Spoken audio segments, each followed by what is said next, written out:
Šī ir mentālās veselības akadēmija. Mani sauc Aivars Augustāns, un kopā ar mani ir vadošais psihiatrs Pēters Zālītis. Sveiks!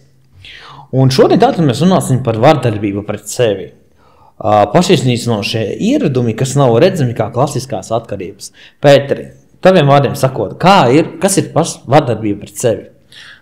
Vardarbība pret sevi pirmkārt ir dusmas uz sevi, ko cilvēks nereti novirza no kāda cita, uz kuru viņš tā kā nevar dusmoties un novirza uz sevi. Iepšu viņš ir agresīvs pret sevi, un to izpauž daudzos dažādos variantos, piemēram, azartspēles, atkarības vai sevis griešana. Bet kas īsti nav pieskaitāms pie tā? Jā, viņas nav. Jā, klasiski redzams. Bet viņš kompensē, teiksim, to ar to hronisko sevis kritizēšanu, kā, piemēram, alkoholismu viņš aizstāja ar hronisku sevis kritizēšanu. Es tādā ziņā domāju, kas nav tā redzamā daļa, ja? Kas ir tā. Bet viņi arī tas cilvēks nebūs klasiski atkarīgs. Jā. Viņam tā var būt epizodiska rīcība. Pārmērīga darba slodze un atteikšanos no atpūtas. Tas pieder pie tā. Tā ir tāda, es teiktu, mūsdienu epidēmija. Kad cilvēks pārstrādājās, jo viņš grib būt labs. Ne tikai priekš savu priekšnieku, bet arī pašam pret sevi. Bet viņš nav labs, jo viņš izdega. Tā ir izmainīta domāšana. Okay, viņa izpratnē tas ir baigi ok, ja? Viņa izpratnē tas ir baigi forši, viņš rukā. Okay. Un ar to rukāšanu viņš ko panāk? Viņš panāk atziņu sev, ka viņš ir labs. Kad viņš var nedusmoties uz sevi, ka viņam nav šīs pašnievājošās domas, ka viņam nav zemes pašvērtējums, jo viņš tak var izpildīt 3 cilvēku normu. Labi, bet vakarā nav sajūta, ka tā tāda vardarbība pret sevi. Viņš līdz cilvēku nepasaka, hello, tavs alkoholisms, tavs darbaholisms un viss pārējais. Bet klausies, sevi vakarā var apbalvot ar pudeli vīna. Es zinu, jā, tas garšoja kādreiz, bet es nevaru vairs, tas nevar pastrādāt. Es saprotu, bet ok, labi. Bet saki, trauksmes barošana, vardarbība pret sevi kā nepārtraukti katastrofējot un dzīvojot bailēs, vai trauksmes barošana. Vardarbība pret sevi, kā daļa, viena no tā daļas kā trauksmes barošana, bailes. Vispār bāzes dzīves no visa. Tā vardība pret sevi. Viņš var būt funkcionējošs, viņš var būt sabiedrībā noderīgs, viņš var būt funkcionējuši, kā saka, darbaholiķis, bet viņš trauksmi baro. Nepārtraukti katastrofizējot un dzīvojot bāzes. Katastrofizē savu dzīvi. Tur ir daudz varianti. Pirmais variants varētu būt tās, ka šis cilvēks nespēja bez trauksmes dzīvot, ka viņam trauksme ir vajadzīga, lai viņš spētu darīt darbu, tāpēc viņš sevi mobilizē, tā saucās aktivizējošā trauksme, un viņš ķer, kā saka, to Bet tas neiet kopā ar ģeneralizēto trauksmu, ja? Neiet kopā ģeneralizētā trauksme būtībā ir stāvoklis, kad cilvēks cenšas kontrolēt savu nākotni, un paredzēt visus nākotnes variantus, kādi tie būs viņa dzīvē, bet realitātē jau cilvēks nespēja izdarīt visus tos nākotnes plānus, un tad viņš dekompensējās, jo viņš nespēja atlaist savu kontroli par nākotni. Un vienīgais veids, kā to ir izdarīt, tas ir atlaist un risināt vienu problēmu vienlaicīgi, nevis visas iespējamās. Pie kaut kāda krīzes menedžmenta varbūt tas arī ir kaut kāds, super instruments. Kā tas pieskaitās pie vardarbības pret sevi?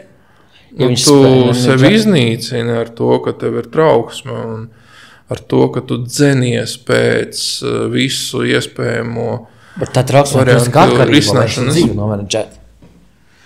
Zini, trauksme jau nav nekas patīkams. Es zinu. No viņas gribās tikt vaļā. Es zinu. Bet cilvēks, viņš tā kā baidoties, izjūtot mazāko, viņš cenšas piemeklēt tā kā iemeslu, un tā kā to, kas varētu notikt. Un kā jau es teicu, krīzes menedžmentā tas ir pat izdevīgi.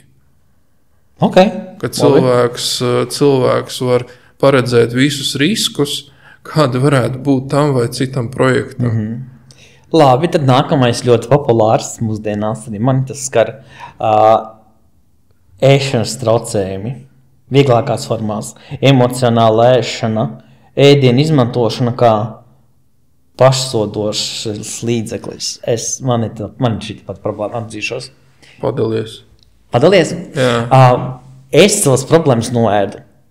Es sev daru pāri ar neveselīgu ēšanu. Es zinu, kas man būtu jādara. Es zinu, ka es savu veselību... Es zinu, ka man veselība pasliktinās. Mans uzturs, jā, mani dzen uz leju, to es arī tagad izjūtu, un es zinu, ka neviens man ir teicis, ka sports un ēšanas vārdu maiņa var saglabāt arī manu fizisku veselību. Jo... Labi, tu atšķirībā no tiem hroniskajiem neēdājiem vai ēdājiem, tu patiesībā esi izlēmis iet uz sporta zāli, par ko tu šodien teici. Tas ir bailes. Bet tu esi ticis līdz tam. Cilvēks, kam ir ēšanas traucējumi, tāda klasiskā izjūta, viņš ir cilvēks, kurš nekontrolē savas jūtas, nespēj tās atpazīt un rezultātā risināt. Tas ir ļoti līdzīgs alkohola atkarībai, vai narkotika atkarībai, vai azartspēļu atkarībai, kur cilvēki izvēlās kaut ko zaudēt, piemēram, savas jūtas, vai arī iegūt, kā saka, apmierinājumu, kas izriet no tā, ka tad, kad viņi spēlē, dzer, lieto, vai viņiem ir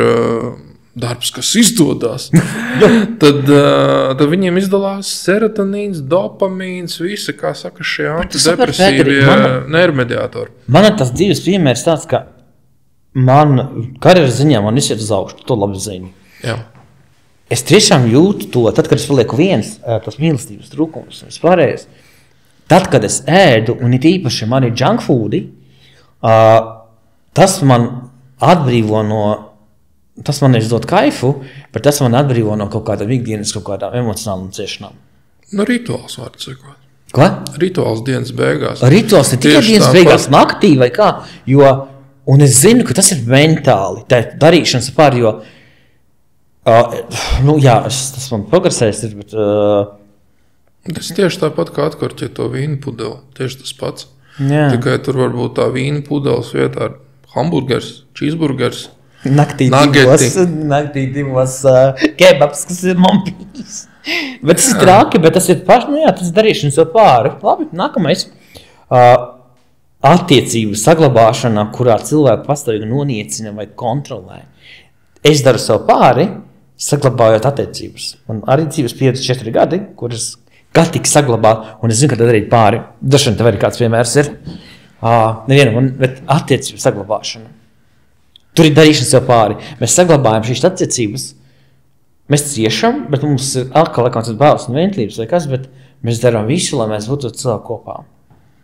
Ja tādi vēl divi satiekās, tad vispār ir auzas. Sakiet, vai tajos divos nevienam neieslēdzās, tajos bērniņos kaut kas no kārtībā? Jo viņi kaujās kā kaķi. Mans piemērs arī. Man tās piemēri varētu būt šeit. Viņi konkurē līdz noteiktam. Un abi uzskata, ka viens kāpī ir narcisi. Labākais tas piemērs ir. Tas ir no tās mūsu sērijas par narcismu. Jā. Kuru var noskatīties, kurš tas pēc kārtas man ir pirmais raidījumā. Jā. Tā kā tur divi narcisi satiekoties, konkurē viens ar otru, kurš ir slimāks, kurš ir labāks, kurš ir skaistāks. Man, piemēram, es savu partneri, kuram bija depresija, atbrīvoju no viņa darba, viņš aizgāja pie manu psihiatra. Viņš atnāca mājās un pateica, tos psihiatrs, ka tu esi narcis. Un tā kaušanās notika, savā starpā, kā vispār un tā tālāk. Spogulīt. Saki man tā. Kuros pasaules ir viskaistākā? Es. Kurš gan cits? Man saprotam, jā. Jā, kas ļoti aktuāli arī man, savas veselības ignorēšana, kad tiek atliktas pārbaudes, terapijas vai ārstēšanās ļoti aktuāli. Nu, tas ir ar šo te pašcieņu atkal saistīts, cik ļoti tu nodari sev pārī ar to, ka tu nevērsies pēc palīdzības. Tā ir pašdestruktīva rīcība. Autoagresija vēlreiz, kas pierādās, ka cilvēks sevi izdzen līdz pēdējam, lai pēc tam ņemtu slimības lapas, vienu pēc otras, un rezultātā viņš ir neizdevīgs darba devējiem, jo viņš regulāri slimo, un darba devējiem ir jāmaksā regulāri par pirmajām 9 darba dienām. Jā, bet viņš nevienam nav izdevīgs tādā gadījumā, jo, saprati, jā, jo veselībā arī gūstot smagas traumas kaut uz ielas, ņemot konkrētus piemērus, cilvēks var būt tik debils, ka viņš pie ārstiet jau tikai tāpēc kaut kādas nedēļas. Kad jau ir gļuki kaut kādi fiziski un tā tālāk. Tā ir, es domāju, ka tas ir ļoti ļauni, un tas ir kaut kā hroniski, man liekas, ja? Ja kaut kā mentālo varbūt cilvēks arī izcina, bet ja viņš, nezinu, sastopās ar trotuāru, ja? Pārbauda, kurš stiprāks, viņš neiet pie ārsta. Viņš izdomā pēc nedēļas divām, kad visi saka, ka tu nosprāts, tik tad iet pie ārsta. Tā ir totālākā necieņa par sevi, ko man nav kauns atzīt arī, es par sevi varu teikt, jo es jau neesmu normāls, tāpēc es šeit esmu. Un jā, tāpēc, kā tu teiktu, kā speciālists, kā tev būtu diagnošiem cilvēkiem, kuri nerūpējuši fiziski par savu veselību, necieņa, pašcieņa vai vienkārši debīliģi? Skaidrs nevar lamāties. Stigma pret psihiatriju, stigma pret to, ka viņi var lūgt palīdzību, stigma par visu, kas saistīts ar veselību. Bet Pēter ir cilvēks, ir tieši jauns, viņš apzinās, ka viņš var nomirt. Bet viņam ir brīva izvēle, vai viņš iet ārstēties vai neiet. Tas nav skumji sabiedrībā kopumā ņemot, tāpēc tas ir skumji. Daudz. Cik žēl, labi. Kā ir ar digitālu atkarību? Nekontrolētu sociālo tīklu vai informācijas patēriņu, kas izsmeļ savu nervu sistēmu? Tas sasaucās ar mūsu iepriekšējo epizodu, kurā es minēju par puiku, kas dzenā bumbu viens pats. Jā. Tu jau redzi, ka to bērnu reizēm mazāk, ja vispār viņi pat nav uz ielām, kur pa sastatnēm paskraidīt. Kaut gan mums ir Uzvaras parkā atvēries spēļu laukums. Un tur ir daudz bērni kopā ar vecākiem. Bet ja tā ir visa Rīga, tas ir maz. Man liekas, mums ir vēl viens, tur Krišbarona ielas. Jā, galā tur arī ir, tur viņi ir, bet tie ir aktīvu vecāku nopelns. Pēter, tas ir mākslas kopējā fona. Varbūt. Man liekas, ka mums vecāki kaut kas notiek, klausies. Kas? Kaut kas jau notiek. Jā, bet digitālā pasaule tomēr pārstim visu. Vakarā, kad viņi aizbrauc pēc tiem spēļu laukumiem uz mājām, tur jau tas pats ekrāns jau vien ir. Taisnība. Un tas ekrāns, starp citu, ko tev tas atgādina pirmām kārtām no atkarībām? Man? Ekrāns? Tur ir ekrānā spilgtas gaismiņas. Tur ir tik man liekas, tas man tam ko dēšana. Tas ir kā azartspēļu. Azartspēles. Bet es ēdu, man telefons, sociālajie tīkli, kad es aktīvāk izmantoju, man asociēs ar ēšanu. Kā piemēram tev azartspēļu zālē ir ekrāns, un tad tev pienes ēdienu klāt alkohola veidā. Pavēlti. Jā, jūs savādāk nevar sēdēt tur pie tā aparāta. Jā, bet skarbi. Skarbi. Man daži jautājumi tā būtu. Kāpēc sabiedrībā bieži vien netiek pamanīti pašiznīcinoši ieradumi? Tāpēc, ka mēs pievaram acis. Mēs pievēršamies tikai sev. Saprotu,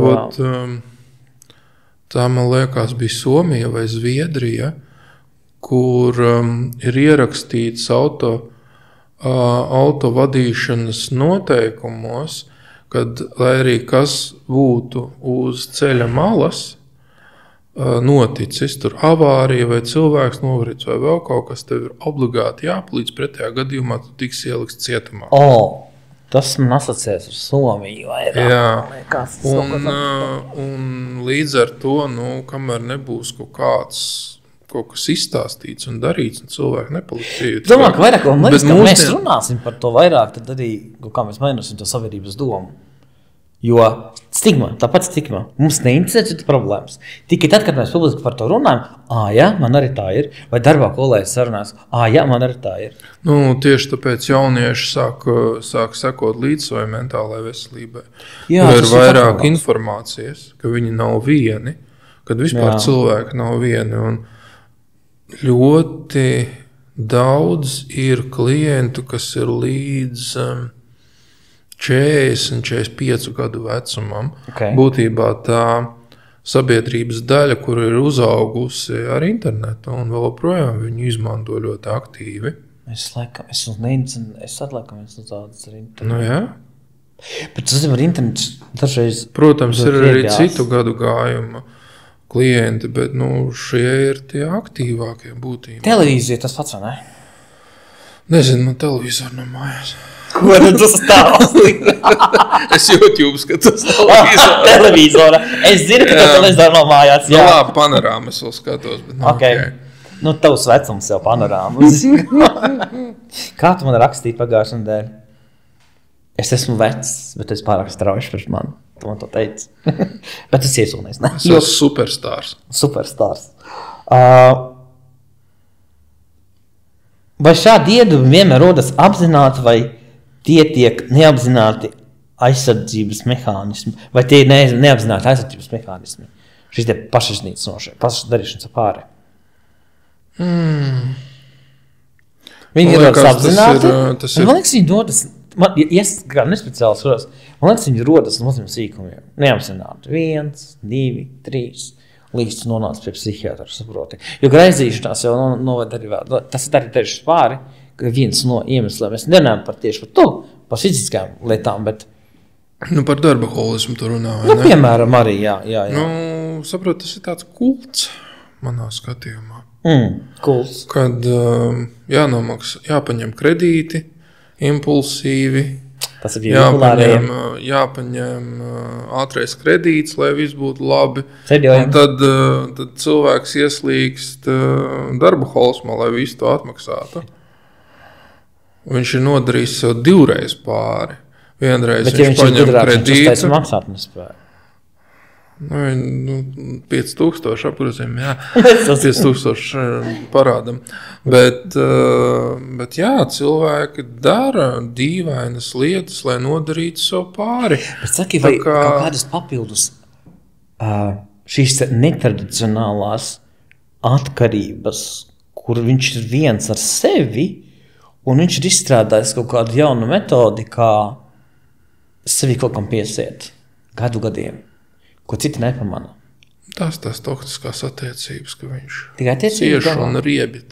Viņš ir viņš sev dara pāri, viņš neiet dzīvē, bet viņš kaut kam piesējies, viņš netiek kaut vairāk, viņš neiet pēc palīdzības arī. Viņš dara sev pāri, nevienam nemanot, un nevienam nedarot pāri. It kā no malas izskatās ļoti darbīgs un veselīgs cilvēks, bet rezultātā viņam tur ir... Viņam ir diska trūcis, ko viņš neārstē, piemēram. Piemēram, jā. Viņš ir izdarījis visu iespējamo, lai viņam tā diska trūcis būtu, kā saka. Jā. Vai arī visu iespējamo izdarījis, lai neaiziet pie psihoterapeita. Jā. Saki, kādi ir tipiskākie veidi, kā cilvēki ikdienā kaitē paši sev? Ikdienā? Ikdienā, jā. Mēs kā par to izrunājam, bet tā, teiksim, sadalīt, kādi ir tie standarti? Kā viņš nodara pāri? Jā. Kādi ir tipiskākie veidi, kā cilvēki ikdienā paši kaitē? Tas pats darbaholisms, ko mēs minējām.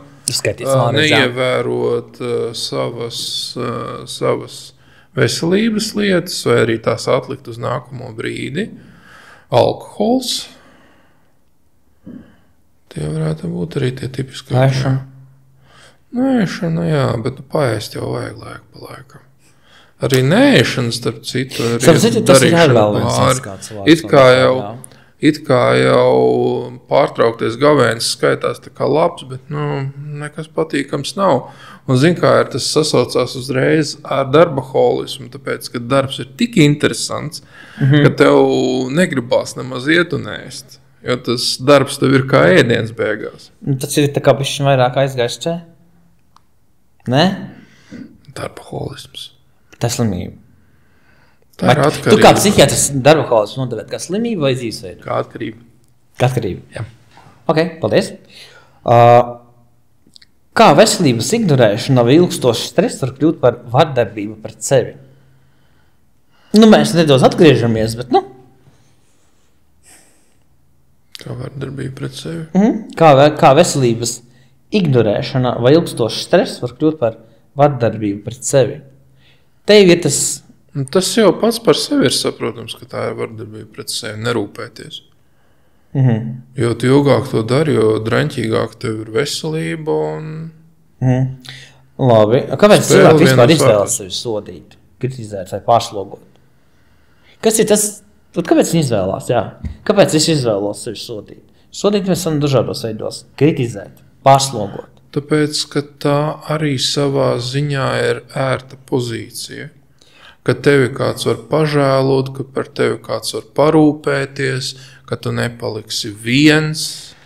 Bet, kā Pēteri, bieži vien tas ir tas, ka tu esi viens ar to pašu. Tas ir otrs variants. Tas ir tas galējība otro, jā? Un kā ir bērnības pieredzi šajā gadījumā? Var veicināt šādas modeļus, kas ir, piemēram, vecāku prasīgums vai mīlestības trūkums. Kā tā bērnība veicina šo? Bērnība. Tas pats, kas mēs minējām iepriekš. Kas notiek, jā. Kas notiek ģimenē? Vecāki, stingrība. Tas, ka jāapmierina visas vecāku vēlmes un padarīt. Vecāki ir iedomājušies. Es neesmu vecāks, man tiesa izteikties. Bet man liekas, ir vecāki, kuri būvē savu bērnu kā tādu objektu. Savai nākotnē. Jā. Tas ir rada šo te. Ok, paldies. Redzi, es gribēju vēl piemetināt par to, ka mēs esam par to runājuši atkal.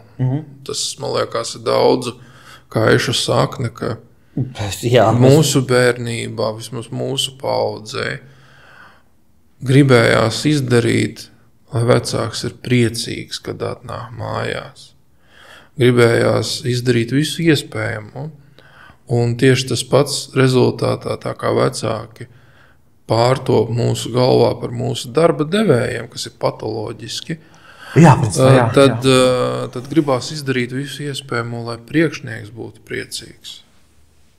Priekšnieks ir vecāks un priekšnieks ir priekšnieks, kad jau viņš ir izaudzis. Bet tad mēs nonākam pie tās, kā saka, dilēmas vai pakļauties priekšnieku vēlmēm, kurš uzkraus aizvien vairāk tev šīs lietas, vai ievērot līgumā rakstīto tekstu, kad mans darba laiks sākās 8 un beidzās 17:00. Tas ir, kad pieaugušā vecumā, kā tu bērnībā ieliks šādus grožus? Bērnībā, man liekas, labākais veids, kā no tā tikt vaļā, ir būt iejūtīgiem vecākiem. Vecāku problēmu, ok. Bez maz klasiski pie visiem tematiem, kad mēs atgriežamies, ir vecāku kaut kādā. Nē, negluži, saproti. Šeit ir, ko mēģinu te nodot jaunajiem vecākiem, kuriem ir mazi bērni, ka viņi atnākot mājās vai atnākot bērnam mājās, tu viņus satiec. Bez mazliet tā kā uzbudinājies šunelis, kurš ir priecīgs tevi redzēt tajā momentā. Okay. Tā kā saka tas cilvēks, viņš jau arī grib būt gribēts. Ok, saprotu. Par sekām riskiem. Kādas ilgtermiņa sekas, ja cilvēks turpina dzīvot ar šādiem pašiznīcinošiem modeļiem? Ilgstošas sekas. Slikta veselība, atkarības, vientalība. Ne? Ir tāda izrāde, nevis ir, bet viņa bija Nacionālajā teātrī, aizliegtais pianīns. Man nebija tāda. Laba izrāde, kas parāda to, ko nozīmē izdegšana. Tur ir tāda doma, ka vienā līmenī ir bērnu dārzs un mājas vide, tajā scenogrāfijā, un otrā līmenī ir deputātu krēsli. Un viens deputāts uzdāvina bērnu dārzam klavieres. Un tad tā doma ir tāda, ka tā ir bez mazliet korupcija ar to, ka tiek vienkārši nodots klavieres un nepareizi, un tur jābūt papīriem. Un tad bērnu dārzā ir pieņemta jauna direktore, un viņa, kā saka, ļoti nostrostējās dēļ tā, kad ir šī sūdzība, un tad viņa pārbauda. Un kas nonāk rezultātā pie tā, ka viņa sāk skrupulozi rakstīt birokrātiskus dokumentus, lai viņai nevarētu piesieties. Un tad rezultātā viņa dzīvo dienām un naktīm, kas saka, savā kabinetā, raksta papīrus par to, ka zāles pļāvējiem tika iztērēts benzīns daudzumā X, tā rezultātā tika nopļauts zāliens izteiksmē Y. Un rezultātā viņa tā kā sajūg prātā no tā visa, jo trauksme ģeneralizētā, par ko mēs atgriežamies, darba holisms, viņa nonāk psihiatriskajā slimnīcā. Klasika. Un rezultātā pēdējās ainās ir tā, ka viņa tā kā atnāk ciemos uz to bērnu dārzu, bet viņa jau ir sagrauta. Viņa ir degradējusies un viņa vairs nespēja strādāt, viņa ir invaliditātes grupa. Tikai tāpēc, ka viņi ir pārstrādājuši. Bet viņi redz savu to, ko viņi sagrāvas ir? Viņa paskatās un aiziet tālāk. Tas tieši, šeit man tas tikko ienāca prātā, šī aizdomāšanās par darba holismu, kā par atkarības formu, kā tādu, ka jebkura atkarība, azartspēļu, vielu, alkohola, tā skaitā arī darba holisms, starp citu, rada šo personības degradāciju, ja mēs runājam par tādiem nopietniem gadījumiem. Okay. Jo ārstēšanās no izdegšanas sindroma ilgst vismaz 6 mēnešus. Un tad ir jautājums, vai tu arī atgriezies pēc tam tajā iepriekšējā līmenī. Principā, tu atbildi uz man nākamo jautājumu, ka principā šis viss noved pie viena nopietnām atkarīgām vai garīgām saslimšanām. Yeah. Tas ļoti skarbīgi. Viena atkarība tiek nomainīta uz otru. Jā, vienu otru papildina. Tas tā kā tas stāsts pirms mirkļa par azartspēles spēlēšanu, tev pienes alkoholu klāt 2. Plus vēl tur ir smēķēšana, starp citu arī. Jā, es esmu bijis, jā.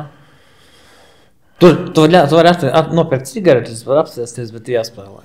Tu vari vākties prom. Labi, saki, Pēteri, vai kādas pirmās praktiskās darbības, lai mainītu pašdestruktīvus ieradumus? Prevencija kā pirmā. Jā. Kas saka iejutīgi vecāki, kas suņi satiek savus bērnus, bet laimīgi suņi. Laimīgi suņi. Jā. Pieaudzis cilvēks, viņam jātiek psihiatram. Pieaudzis cilvēks, es domāju mirklī, kad tu sajūties slikti, ka tev negribās redzēt priekšnieku, ka tev negribās redzēt savus klientus, ka tu esi dusmīgs, viegli noraujies, kas var būt gan pie darba holismu, gan pie alkohola, gan visur citur. Ko viņš ir darīt labā? Vērsties pie speciālista, nekautrēties un lūgt palīdzību. Lausts šo stigmu, par ko mēs tur Jā, jo pretējā gadījumā viņš iztērēs vai nu visu naudu, vai viņš tiks atlaists un iztērēs visu naudu, tad viņam zudīs resursi. Un, lai iedrošinātu, varbūt es teikšu tādu frāzi, ka medicīna, ārstniecība ir saistīta ar to, lai cilvēks varētu atgriezties savā darba vidē, nopelnīt nodokļus, plus vēl nopelnīt sev daudz vairāk līdzekļu nekā iepriekš, par ko ir psihoterapija kā tāda. Jā. Bet, Pēteri, mēs diemžēl dzīvojam smagās stigmās šo visu. Kas ir tas mazais solis, ko cilvēks pats var spērt? Tas iziet vairāk pastaigāties. Ko tu ieteiktu? Režīmu. Zini, tas ļoti grūti. Jā, bet viņš nav nemaz tik sarežģīts. Piemēram, labi ir, kad apzinies, ka tev problēma, tas ir viens. Ja tu vari arī ieklausīties savos līdzcilvēkos, ka viņi redz, ka kaut kas nav kārtībā, uzticēties viņiem. un ieaudzināt vai iegūt sev kādus rituālus no rītiem, ka, piemēram, tu izlasi avīzi, un tad vai pirms iziešanas ārā no mājām palasi šīs ziņas, vai vēl labāk ieeji savā kabinetā vai savā open space'ā, un tad ķeries pie darba, jo tavs darbs ir no 8 rītā vai 9 līdz 5 vakarā. Paldies, Balsot, ka par atgādinājumu. Labi, sapratu. Man te noslēgumā taču jautājumu, vai sabiedrība, kas slavē pārmērīga produktivitāti, nav viena liela sistemātiska vardarbība pret cilvēku? Mums ir zināms tāds režīms, veseli 2 padomju laiki, padomju savienība, kur tika godā celts, kā saka, strādnieku šķira kārta. Un pie kā tas mūs noveda, mēs visi ļoti labi zinām. Pie alkoholismu? Pie sagrūšanas. Pie sagrūšanas, ok, sapratu. Labi, noslēgumā. Vai sevis nemīlēšana ir visizplatītākā, bet klusākā vardarbības forma? Mans svarīgākais jautājums. Dusmas uz sevi tā ir? Ko?